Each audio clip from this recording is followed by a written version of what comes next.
namin sa paglaki. Wala na.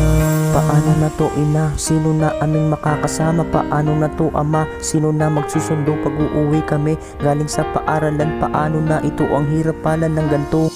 Ang hirap para sa amin na pumanaw na kayo. Ang hirap para sa amin na iniwan nyo kami. Ang hirap para sa amin na ganto mga nangyari. Pero ganun pa man nakatatak sa isip namin yung palagi. Yung bawat payo nyo, yung nabubuhay pa kayo. Kung pwede nga lang sanang ibalik yung nabubuhay pa kayo. Yayakapin ko kayo na mahigpit sabay halik. Ngayon paano, sino ang makakasama sa mga araw at taon na daraan? Sino ang malalapitan kung sakaling merong kailangan? Sino ang tatawagin kung sakaling may gawain sa aming paaralan? Ngayon sino magpapatahan? Kung sakaling maalala yung ating kinahiligan na maligo at kumain sa baybayin, ngayon sino at paano na? Paano na?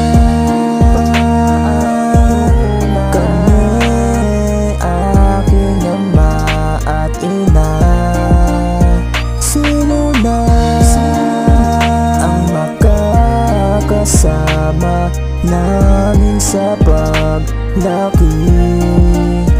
Wala na.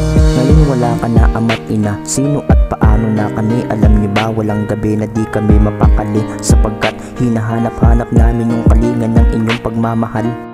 Alam ko nang mahirap para sa amin to. Nasanayan ng sarili na wala kayo, kaya kahit iniwan nyo kami magkapatid, pipilitin namin na labanan yung bawat sakit at kirot sa puso pag merong sumasambit na kung sino at paano na kami. Paano manlilimot yung mga lubang nangyari? Paano tatatag sa sitwasyong hindi mawari? Kaya kung nakikinig ka man ama't ina, may huli akong mensahe at ito ang masasabi. Kung sakaling magkaroon ulit kaming magulang, gusto ko kayo at kayo lang yun palagi. Paano na?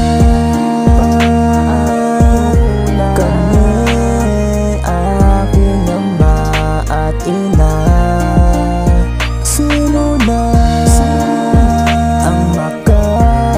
Kasama namin sa paglaki. Paano na?